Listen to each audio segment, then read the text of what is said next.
بسم اللہ الرحمن الرحیم یا ایھا الذین آمنوا لا تقولوا راعنا وقولوا انظرنا واسمعوا، اے ایمان والو نہ کہو راعنا وقولوا انظرنا اور کہو انظرنا واسمعوا اور پہلے اسے غور سے سنو۔ وَلِلْكَافِرِينَ عَذَابٌ علیم، اور کافروں کے لیے دردناک عذاب ہے۔ ایک تو یہ بات ہے اے ایمان والو، یہ جو جملہ رب تعالیٰ نے ارشاد فرمایا ہے قرآن پاک میں 88 بار آیا ہے، یا ایھا الذین آمنوا۔ اس میں اشارہ ہے اس طرف پہلی کتابیں جو گزری ہیں، تورات، انجیل، زبور، اس میں رب تعالیٰ کا خطاب صرف انبیاء سے ہوا کرتا تھا، ان کی امت سے اللہ رب العزت نے کتابوں میں خطاب نہیں فرمایا۔ یہ خاصہ ہے اسی امت کا، امت محمدی کا یہ خاصہ ہے کہ اللہ تبارک و تعالیٰ نے قرآن پاک میں ڈائریکٹ امت سے بھی خطاب فرمایا، یا ایھا الذین آمنوا فرما کے، اے ایمان والو۔ جبکہ جو ہے حضور اقدس صلی اللہ علیہ وسلم کو اللہ رب العزت نے قرآن پاک میں جا بجا خطاب فرمایا ہے، لیکن جہاں بھی خطاب فرمایا یا ایھا النبی، یا ایھا الرسول، یا ایھا المزمل، یا ایھا المدثر، جی یوں ارشاد فرمایا، یوں خطاب فرمایا۔ لیکن ایمان والوں کا یہ خاصہ ہے کہ ایمان والوں کو اللہ تبارک و تعالیٰ نے باقاعدہ خطاب فرمایا، یا ایھا الذین آمنوا کہہ کے خطاب فرمایا، اور یہ خطاب ایمان والوں کو بروز قیامت بالعزت اسی طرح خطاب فرمائے گا، یعنی قیامت کے روز اس امت کو جب پکارا جائے گا تو یا ایھا الذین آمنوا کہہ کے ہی پکارا جائے گا، بلایا جائے گا۔ یہاں پہ دنیا میں یا ایھا الذین آمنوا سے مراد اے ایمان والو، جبکہ وہاں پہ جو خطاب ہوگا اس کا معنی ہوگا اے امن والو۔ اس سے یہ پتہ چلا کہ ایمان والے جو ہوتے ہیں وہ امن والے ہوتے ہیں، ٹھیک ہے، لیکن صاف انڈوں میں گندے انڈے بھی ہوتے ہیں، جیسے حالیہ یہ واقعہ ہوا جی سیالکوٹ میں، اور وہ اب بعض یہ کفریہ طاقتیں جو ہیں وہ بلیم کر رہی ہیں ایمان والوں کو، اور ہمارے ملک کے اندر کچھ لبرل جو ہیں وہ الزام ٹھہرا رہے ہیں، یہ ایک مذہبی جماعت پر الزام ٹھہرا رہے ہیں ایک نعرے کی آڑ میں، جبکہ ایسی بات ہرگز نہیں ہے، جی یعنی آپ اس بات کا مشاہدہ یا اندازہ اس بات سے لگائیں کہ کوئی کسی جگہ پہ کوئی ڈاکہ ڈالے یا کوئی بھی جرم کرے، وہاں پہ کوئی جا کے تو پی ٹی آئی کا نعرہ لگا دے، اس کا یہ مطلب ہے کہ حکومت کروانے والی ہے؟ ایسی بات نہیں ہے۔ یعنی شرارت کے طور پر اگر وہاں پہ کسی نے کوئی نعرہ لگایا ہے، اس کا یہ مطلب نہیں ہے کہ وہ جماعت اس میں ملوث ہے، اس لیے کہ ایمان والوں کی علامت ہی یہی ہے کہ ایمان والے امن والے ہوتے ہیں، ٹھیک ہے؟ اور یہ ہرگز ہمارے ملک کے اندر غیر مسلم اقلیت کا کوئی بھی اگر کوئی رہائش پذیر ہو، اس کے حقوق مسلمانوں کے حقوق کے برابر ہوتے ہیں، ٹھیک ہے؟ جیسے مسلمانوں کے حقوق ہیں، غیر مسلم اقلیت کے بھی وہی حقوق ہیں۔ جو انصاف کا تقاضا ان کے اوپر ہوتا ہے مسلمانوں کے اوپر، وہی انصاف کا تقاضا ان کے لیے ہوتا ہے۔ لہذا یہ سراسر سازش ہوتی ہے ملک کا نظام تباہ کرنے کے لیے، ملک کا امن تباہ کرنے کے لیے، اور مسلمانوں کو بدنام کرنے کے لیے، یہ سراسر سازش ہوتی ہے۔ لہذا یہ اتنے امن والے ہیں ایمان والے کہ اللہ رب العزت ان کو بروز قیامت اے امن والو کہہ کے پکارے گا۔ تو اگر باری تعالیٰ بروز قیامت ان کو امن کا سرٹیفکیٹ دے دے گا تو پھر کہنا پڑے گا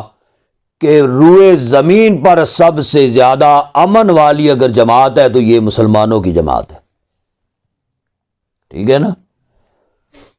آگے چلے، لا تقولوا راعنا،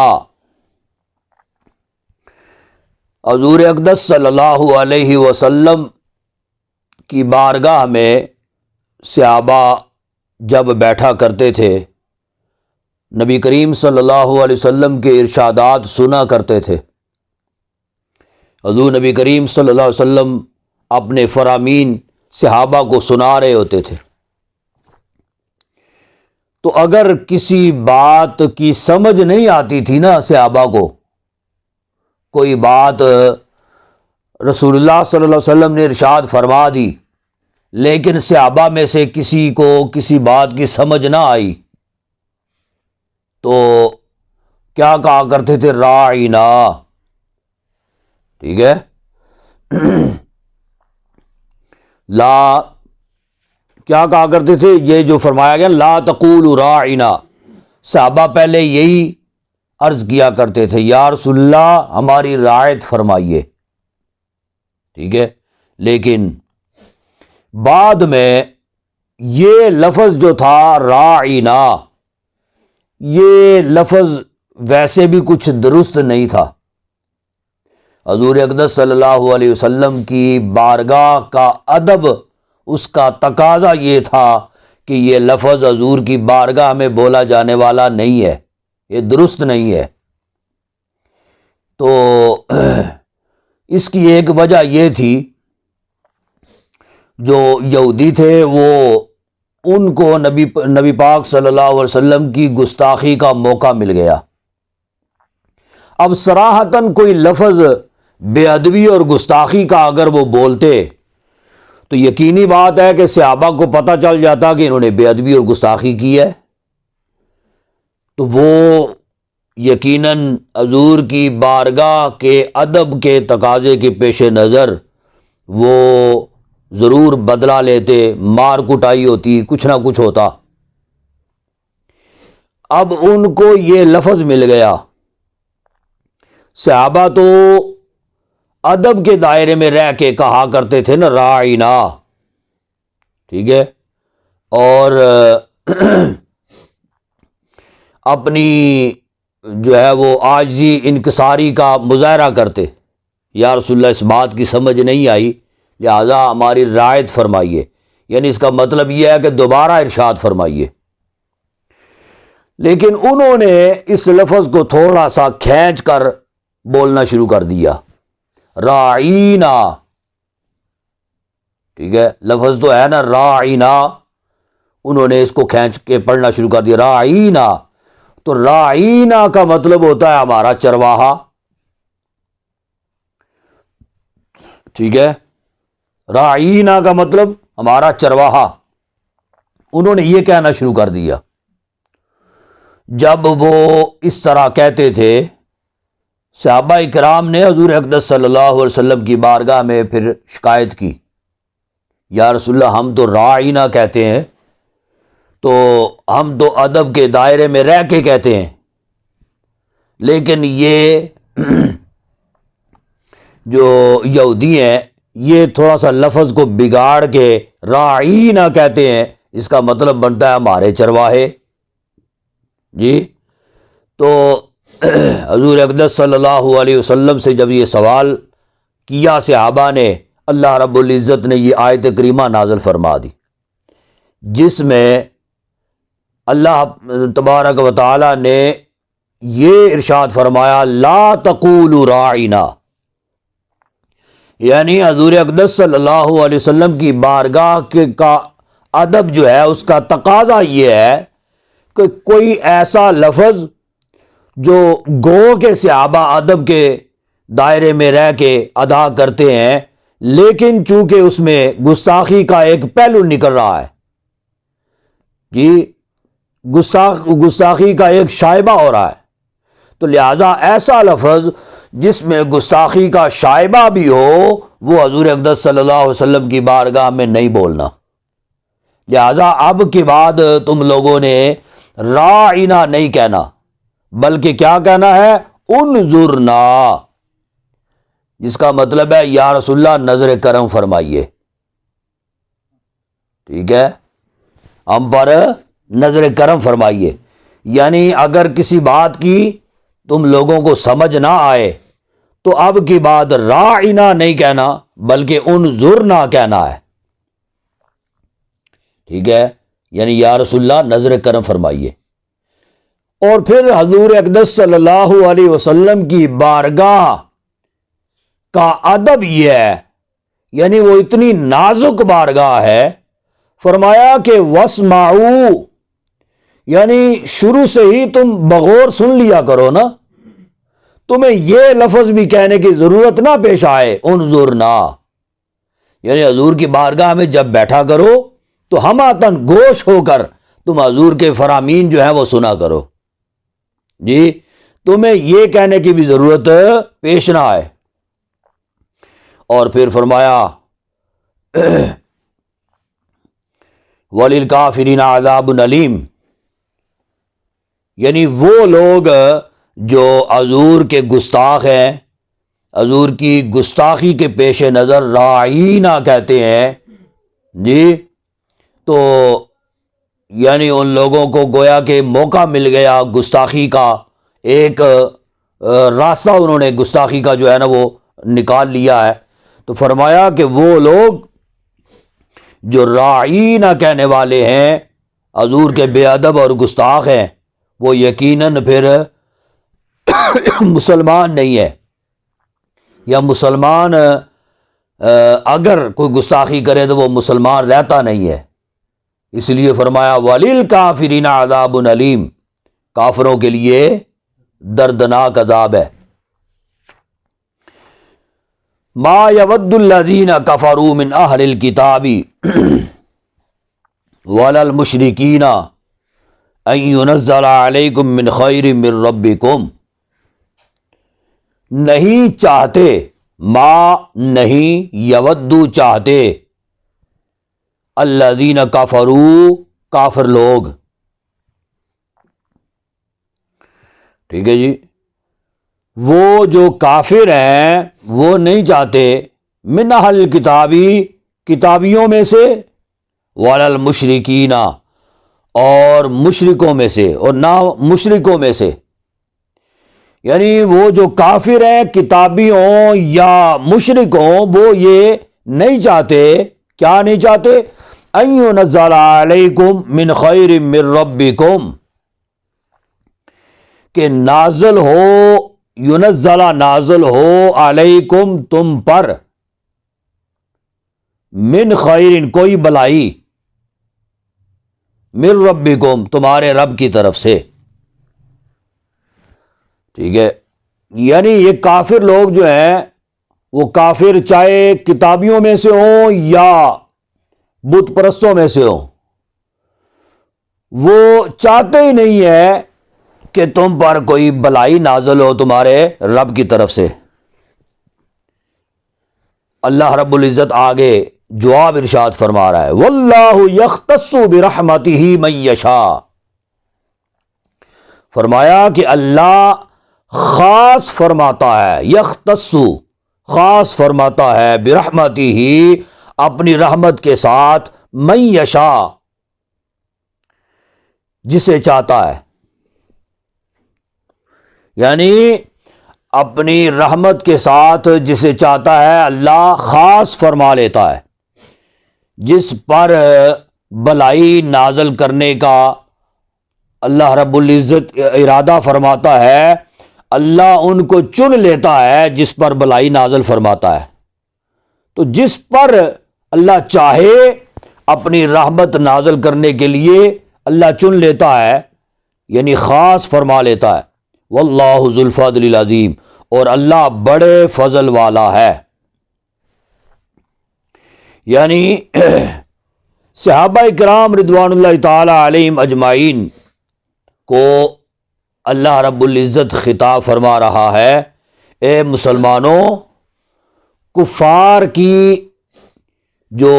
چکنی چپڑی باتیں ہیں ان باتوں میں آ کر جی تم ان کا کوئی قدر احترام اپنے دل میں نہ بٹھا لینا. کفار کی چکنی چپڑی باتیں، یعنی اب آپ کو پتہ ہے کہ مسلمانوں کے ساتھ کافر جو ہیں وہ بڑی خیر خواہی کرتے ہیں. جی ہمارے ملک میں بھی پھر وڈیرے ہمارے جو ہیں وہ کہتے ہیں بڑے خیر خواہ ہیں جی ہمارے، جی مدد امداد کرتے ہیں جی، اور مسلمان پاکستان کے لیے امداد دیتے ہیں، قرض ہم لیتے ہیں تو وہ قرض ہمیں دے دیتے ہیں. تو یہ بس یہ ان کی فضول یہ چکنی چکڑی باتیں ہیں، یا وہ یہ فضول میں مسلمانوں کے یہ خیر خواہ بنتے ہیں، جبکہ ان کا حال یہ ہے کہ وہ ان ینزل علیکم من خیر من ربکم، کہ وہ چاہتے ہی نہیں ہے کہ تمہارے اوپر اللہ کی کوئی بلائی جو ہے نا وہ نازل ہو. جی وہ یعنی اللہ تمہارے رب کی طرف سے کوئی بلائی تم پر نازل ہو، وہ یہ چاہتے ہی نہیں ہے. لیکن فرمایا کہ اللہ تبارک و تعالی اپنا فضل نازل کرنے کے لیے، اپنی رحمت نازل کرنے کے لیے، یا یہ قرآن پاک کی وحی نازل کرنے کے لیے جس پر چاہے اس کا انتخاب اللہ تبارک و تعالیٰ فرما دیتا ہے. ٹھیک ہے، یختص جس پر بھی فضل کرنا چاہے ان کا انتخاب رب العزت فرما دیتا ہے. لہذا یہ امت محمدی رسول اللہ صلی اللہ علیہ وسلم کے تصدق میں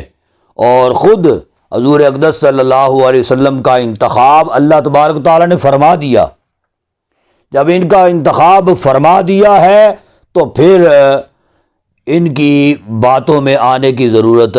نہیں ہے. ٹھیک ہے جی،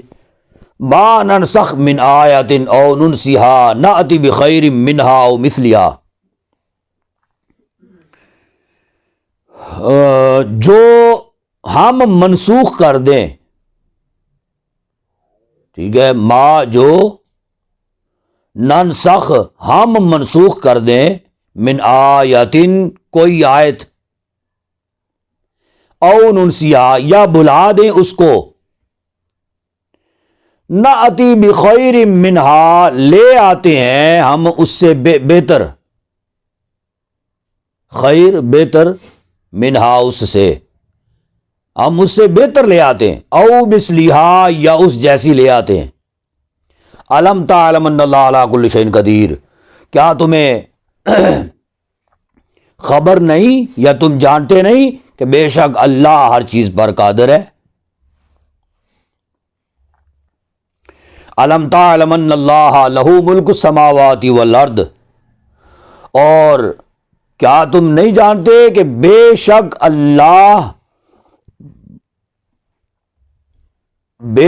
اللہ کے لیے ہے، لہو اسی کے لیے ہے، ملک السماواتی بادشاہی آسمانوں کی، والارض اور زمینوں کی، آسمانوں اور زمین کی بادشاہی اسی کے لیے ہے۔ وَمَا لَكُم مِّن دُونِ اللَّهِ مِن وَلِيٍّ وَلَا نَصِيرٍ، اور نہیں ہے واسطے تمہارے، من دون اللہ اللہ کے سوا، من ولی ولا نصیر کوئی حمایتی اور نہ کوئی مددگار، اللہ کے سوا تمہارا کوئی بھی حمایتی اور مددگار نہیں ہے۔ مشرکین اور یہود نے صحابہ پر یہ اعتراض کیا، کہا کہ تمہارے نبی جو ہیں وہ آج کوئی حکم لگاتے ہیں، رات گزرتی ہے تو کل اس کو بدل دیتے ہیں، کوئی اور حکم لگا دیتے ہیں، یعنی ایک دن کچھ ارشاد فرماتے ہیں، دوسرے دن جا کے وہ کہتے ہیں کہ وہ منسوخ ہے، وہ اس کو چھوڑ دیں، وہ حکم اب یہ حکم ہے، یہ لاگو کر دیا گیا ہے، اب اس پر عمل کرنا ہے، ٹھیک ہے۔ تو لہذا اس کا مطلب یہ ہوا کہ وہ یا تو بھول جاتے ہیں، انہیں یاد نہیں رہتا کہ میں نے کون سی بات کہنی تھی، ایک بار کہہ دیتے ہیں تو پھر انہیں یاد آتی ہے تو پھر وہ اس کو منسوخ کر دیتے ہیں، پھر دوسری بات لے آتے، انہیں وہ یا تو یاد نہیں رہتی جی، تو یا پھر وہ اپنی طرف سے بات کو گڑھ لیتے، ٹھیک ہے۔ اس کا مطلب یہ ہے کہ یہ اللہ کا کلام نہیں ہے،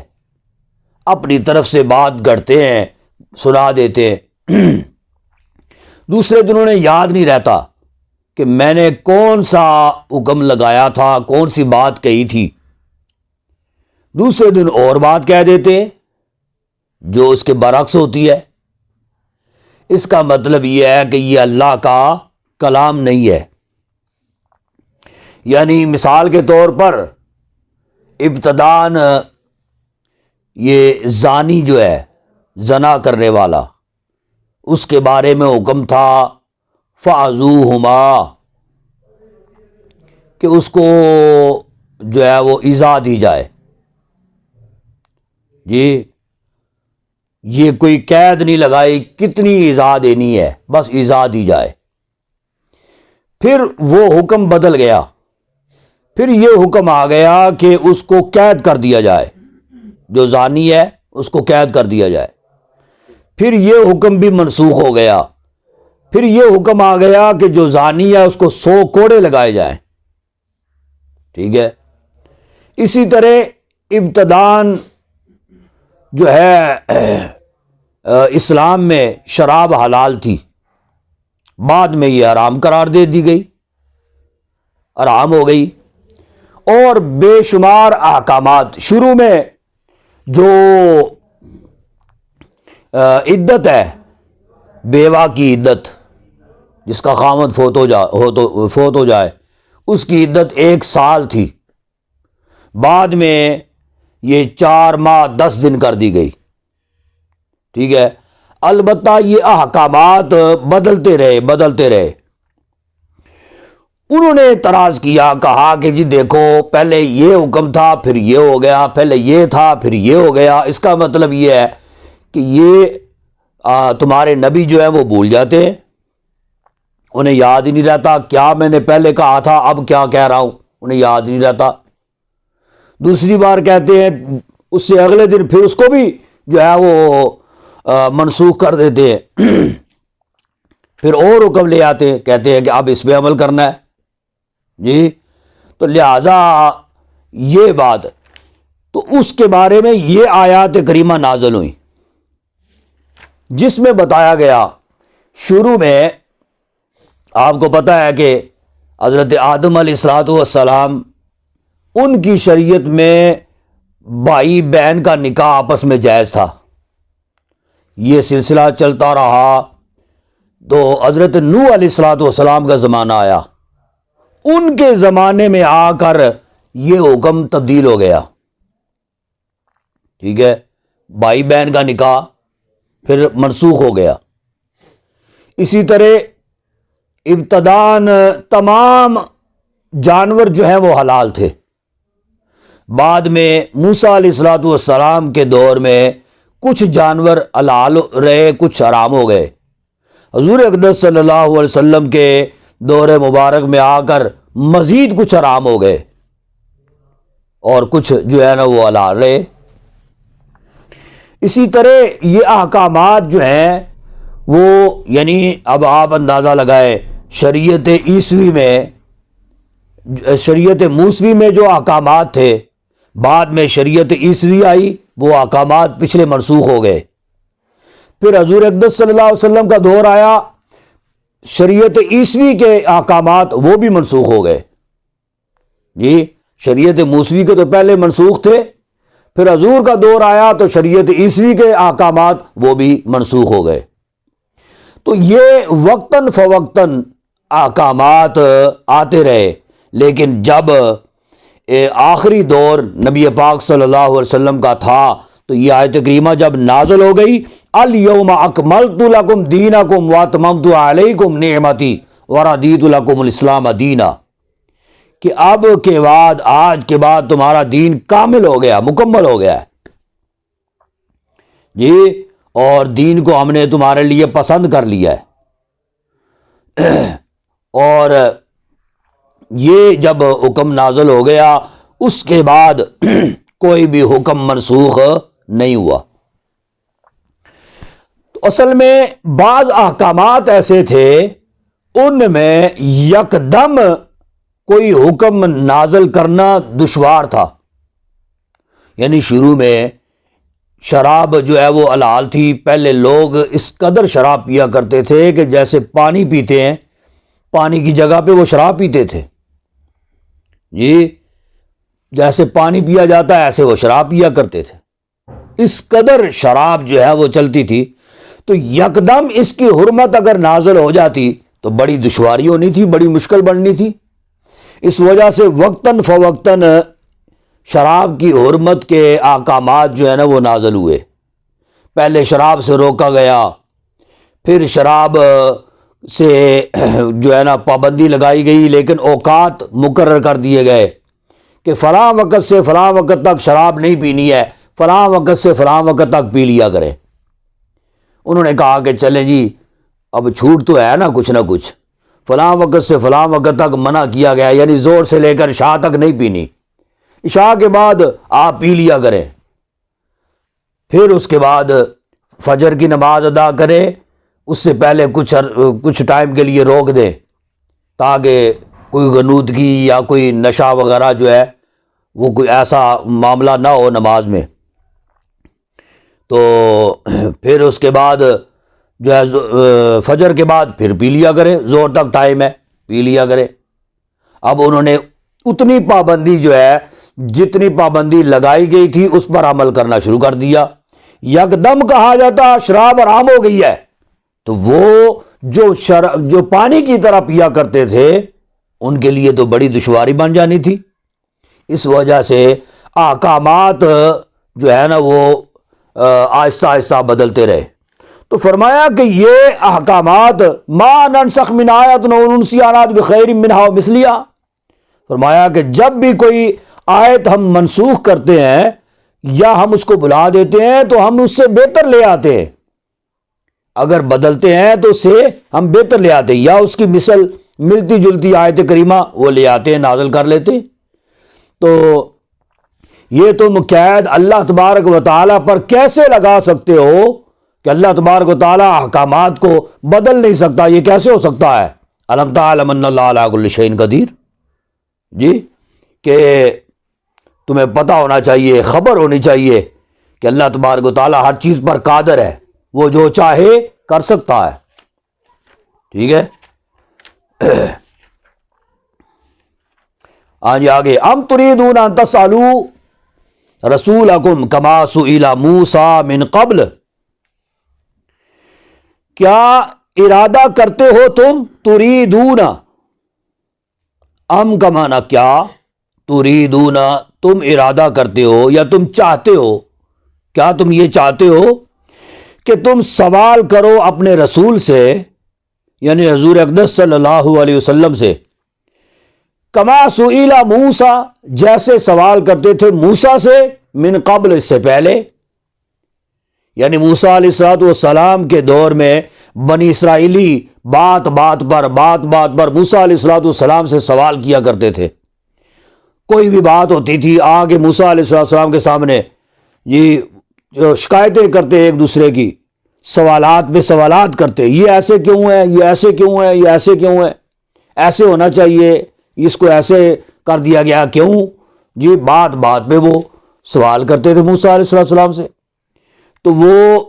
کہا کہ تم اپنے رسول صلی اللہ علیہ وسلم سے یہ کیا تم یہ ارادہ کرتے ہو یا یہ چاہتے ہو کہ تم اپنے رسول سے اس طرح سوال کرو جیسے موسیٰ علیہ السلام سے سوال کرتے تھے بنی اسرائیلی،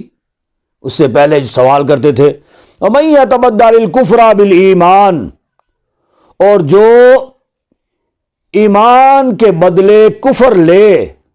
یعنی وَمَن، اور جو یتبدل، جو بدل دے، کفر کو بالایمان، بعوض ایمان کے، یا ایمان کے ساتھ، مطلب کیا کہ جو ایمان کے بدلے کفر لے، فقد ضل سواء السبیل، پس تحقیق وہ سیدھے راہ سے بہک گیا یا گمراہ ہو گیا۔ ٹھیک ہے، ایک مرتبہ یہود نے حضور اقدس صلی اللہ علیہ وسلم سے عرض کیا، جن میں عبداللہ بن امیہ یہودیوں کا جو ہے وہ بڑا سرغنہ تھا، یہ آگے سوال کرنے لگا، کہا کہ جی آپ پر ایمان میں تب لاؤں گا، ساتھ اس کے بندے بھی تھے کچھ، ہم سارے آپ پر ایمان تب لائیں گے جب اللہ تبارک و تعالیٰ یکبارگی کتاب نازل فرما دے، جیسے تورات ایک ہی بار نازل ہوئی ہے، اسی طرح قرآن پاک جو ہے یہ یکبارگی نازل ہو جائے۔ آپ ایک آیت سناتے ہیں، کبھی دو آیتیں سناتے ہیں، کبھی پورے دن میں کوئی آیت نازل ہی نہیں ہوتی ہے، یہ کوئی طریقہ کار ہمیں کو پسند نہیں ہے۔ یکبارگی قرآن پاک نازل ہو جائے تو پھر ہم آپ پر ایمان لے آئیں گے،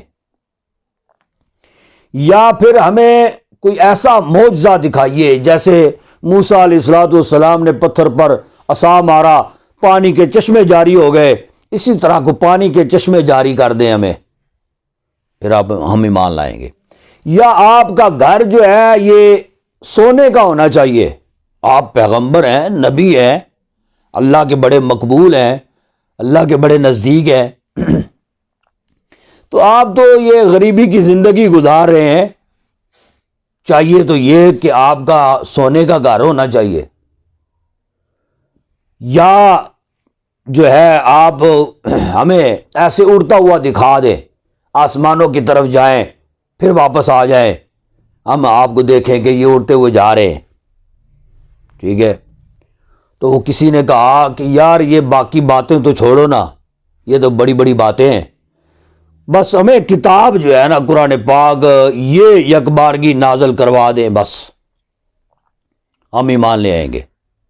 بیچ میں کوئی اور بولا، اس نے کہا کہ یہ احد پہاڑ جو ہے نا، آپ پھونک ماریں یا دعا کریں احد پہاڑ سونے کا ہو جائے، پھر ہم ایمان لے آئیں گے۔ تو یہ جب وہ آگے کوئی کچھ کہہ رہا ہے، کوئی کچھ کہہ رہا ہے، سوالات پہ سوالات، سوالات پہ سوالات، اللہ رب العزت نے یہ آیت کریمہ نازل فرما دی جس میں بتایا گیا کہ کیا تم یہ چاہتے ہو کہ اپنے رسول سے تم اس طرح سوالات پہ سوالات کرو جس طرح تم پہلے موسیٰ علیہ السلام سے سوال کرتے تھے کہ یہ کر دیں وہ کر دیں تب ہم ایمان لائیں گے؟ تو یہ حضور اقدس صلی اللہ علیہ وسلم کی بارگاہ ہے، ان کی بارگاہ کا ادب جو ہے یہ تم پر لازم آتا ہے جی۔ تو اس وجہ سے حضور پر اس طرح کے سوالات کرنے سے ان لوگوں کو روک دیا گیا۔ وَدَّ كَثِيرٌ مِّنْ أَهْلِ الْكِتَابِ لَوْ يَرُدُّونَكُم مِّن بَعْدِ إِيمَانِكُمْ كُفَّارًا۔ وَدَّ کا معنی ہوتا ہے چاہنا جی، چاہا، کثیرن بہت سے لوگوں نے، یا بہت سے، آگے من اہل کتاب آ گیا، کتابیوں نے چاہا۔ ودّ کثیر من اہل کتابی، بہت سے کتابیوں نے چاہا، لو یردونکم، کاش، لو کاش، یردونکم، پھیر دیں تمہیں، یا لوٹا دیں تمہیں، یا واپس کر دیں تمہیں، یردونکم۔ کتابیوں نے، بہت سے کتابیوں نے چاہا کہ تمہیں لوٹا دیں یا تمہیں پھیر دیں، من بعد ایمانکم، تمہارے بعد تمہارے ایمان کے، کفارا، کفر کی طرف۔ یہ کتابیوں نے، بہت سے کتابیوں نے چاہا کہ تمہارے ایمان کے بعد تمہیں پھیر دے دوبارہ، کہاں، کس طرف؟ کفارا، کفر کی طرف پھیر دے۔ تو حسد من عند انفسہم، حسد کرتے ہوئے، من عند انفسہم، نزدیک اپنے نفسوں کے، انفسہم اپنے نفسوں کے، یعنی اپنے دل کی جلن سے، اپنے دل کی جلن سے، من بعد ما تبین، بعد اس کے، ما تبین لہم الحق، کہ ظاہر ہو چکا ان کے لیے حق، فاعفوا واصفحوا، پس معاف کرو اور درگزر کرو، حتی یاتی اللہ بامری، یہاں تک کہ لے آئے اللہ اپنا حکم، ان اللہ علی کل شیء قدیر، بے شک اللہ ہر چیز پر قادر ہے۔ یہ بعض یہودی جو ہیں وہ مسلمانوں کو آگے ورغلایا کرتے تھے، اور آگے ایک مرتبہ حضرت حذیفہ بن یمان صحابی رسول ہیں، یعنی پہلے یہودی تھے پھر مسلمان ہو گئے، اسی طرح حضرت عمار بن یاسر، یہ بھی پہلے یہودی تھے مسلمان ہو گئے۔ اب یہودی ان کے پاس آئے اور آ کے کہنے لگے، جنگ احد کے بعد کی بات ہے یہ، آگے کہنے لگے کہ تم مسلمان ہو گئے ہو، اگر اسلام اتنا سچا ہے تو پھر تمہیں احد میں شکست کیوں ہوئی ہے؟ جی، احد میں شکست کی ہوئی ہے، لہذا تم ایسے کرو، اس کا مطلب یہ ہے کہ اسلام سچا نہیں ہے، تم ایسے کرو کہ دوبارہ لوٹ آؤ کفر کی طرف، جی، دوبارہ یہودی ہو جاؤ۔ یہ ہے شروع میں جو ودّ کثیر من اہل الکتاب لو یردونکم من بعد ایمانکم کفارا، یعنی وہ چاہتے ہیں کہ تمہیں لوٹا دیں، پھیر دیں تمہارے ایمان کے بعد کفر کی طرف، کہا کہ تم آ جاؤ واپس۔ تو حضرت حذیفہ بن یمان جو تھے وہ ان کو اور عمار بن یاسر دونوں کو کہا نا، تو حضرت عمار جو تھے انہوں نے کہا کہ مجھے یہ بتاؤ کہ عہد شکنی کرنا، وعدہ خلافی کرنا، یہ کیسا ہے؟ کہا کہ یہ تو بہت برا ہے۔ کہا کہ پھر جان لو کہ ہم عہد شکنی کبھی نہیں کریں گے، وعدہ خلافی کبھی نہیں کریں گے۔ ہم نے نبی آخر الزمان صلی اللہ علیہ وسلم کا کلمہ پڑھ لیا ہے، ان کے ہاتھ پر ہم نے وعدہ کر لیا ہے کہ اب ہو ہی نہیں سکتا کہ ہم واپس اپنے کفر کی طرف واپس لوٹ جائیں۔ تو اگر یہ عہد شکنی وعدہ خلافی بری چیز ہے تو ہم واپس کیسے جا سکتے ہیں؟ کہا کہ چلو ٹھیک ہے، یہ عمار جو ہیں یہ تو اب واپس آنے والے نہیں ہیں۔ کہا حذیفہ تم بتاؤ تمہارا کیا خیال ہے، کیا تم واپس آؤ گے ہمارے دین کی طرف؟ کہا کہ میں اللہ کے ایک ہونے، رسول اللہ صلی اللہ علیہ وسلم کے اللہ کا نبی ہونے، کتاب کے سچ ہونے اور اپنی امت کے آخری امت ہونے پر مجھے کامل ایمان اور کامل یقین ہے۔ تو جب انہوں نے یہ کہا کہ جی اس کی باتیں بھی بڑی سخت ہیں، لہذا یہ اب واپس آنے والے نہیں ہیں، پھر یہ صحابی، یہ دونوں صحابہ حضور کی بارگاہ میں آئے اور آ کے یہ واقعہ آ کے سنایا کہ اس طرح یہودی ہمارے پاس آئے تھے، انہوں نے آ کے یہ کچھ کہا ہے۔ تو حضور اقدس صلی اللہ علیہ وسلم کی بارگاہ میں یہ آیت کریمہ نازل ہو گئی، جس میں اس واقعے کی طرف اشارہ کیا گیا۔ اس میں بتایا گیا حاسدا من عند انفسہم، انہیں جلن ہے اس بات کی، ان کے دلوں کے اندر جلن جو ہے وہ اس بات کی ہے کہ یہ مسلمان ہو گئے، انہوں نے اسلام قبول کر لیا ہے،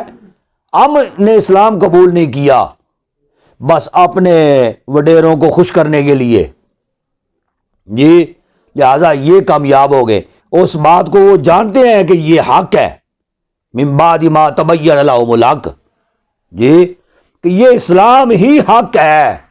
حضور نبی کریم صلی اللہ علیہ وسلم کی نبوت و رسالت یہی حق ہے، وہ اس بات کو جانتے ہیں، لیکن پھر بھی وہ کیا ہے کہ ان کے دلوں میں جو حسد ہے وہ انہیں اسلام قبول نہیں کرنے دیتا، ٹھیک ہے۔ اور فرمایا کہ اگر ایسی بات ہو جائے تو پریشان نہیں ہونا، ان سے لڑنا جھگڑنا نہیں شروع کر دینا۔ اگر کوئی آتا ہے آپ کے پاس اور آ کے کہتا ہے آؤ یہ کفر کی طرف آ جاؤ، تم کہو کہ اس نے کتنی بڑی جسارت کی ہے، اس نے یہ ہمیں کفر کی طرف بلا رہا ہے، اور یہ سن کر تم لڑائی جھگڑا شروع کر دو۔ فرمایا کہ ایسا ہرگز نہیں کرنا، اس لیے کیوں؟ فرمایا کہ فاعفو، پس معاف کرو، واصفحوا، اور درگزر کرو۔ اس کی وجہ کیا ہے؟ حتی یاتی اللہ بامرہ، یہاں تک کہ اللہ اپنا حکم لے آئے۔ حکم سے مراد یعنی اس وقت تک جہاد جو ہے اس کا حکم نہیں ہوا تھا، کہ یہاں تک کہ اللہ جہاد کا حکم دے دے۔ جب جہاد کا حکم ہو جائے گا تو پھر تم ان سے لڑو، ان سے جہاد کرو۔ ان اللہ علی کل شیء قدیر، بے شک اللہ ہر چیز پر قادر ہے۔